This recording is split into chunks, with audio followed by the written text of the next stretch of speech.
আমরা যারা যৌথ পরিবারে বসবাস করি এবং স্বামী ও স্ত্রী উভয় ইসলামী আন্দোলন করি, আমরা কিভাবে সংসার ও দ্বীনি কাজের মধ্যে ভারসাম্য রক্ষা করতে পারি।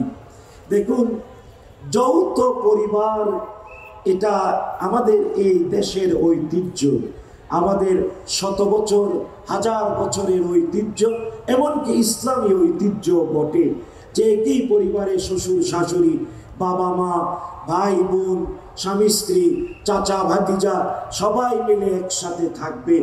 এতে অনেকগুলো কল্যাণ আছে, অনেকগুলো ভালো দিক আছে। তবে এই ক্ষেত্রে এই ভালো এবং কল্যাণগুলো নিশ্চিত করার জন্যে অবশ্যই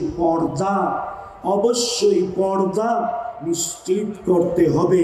কারণ আপনারা স্বামী স্ত্রী যৌথ পরিবারে থেকে যদি ইসলামী আন্দোলন করেন, জানা উচিত যৌথ পরিবারটাকে ইসলামী আন্দোলনের মার্কাজ হিসেবে মেনে নিতে হবে এবং বুঝতে হবে এখানেই আমার ইসলামের চর্চা। কারো কাছে আমাকে পর্দা করতে হবে না, কারো কাছে বাধ্য হয়ে পর্দা করতে হবে। আর হ্যাঁ, এই ক্ষেত্রে পরিবারটা বৃহৎ সমাজ বা সংসারের প্রতিচ্ছবি হিসেবে আমরা স্বামী স্ত্রী উভয়ই দ্বীনের দাওয়াতের কাজ করব।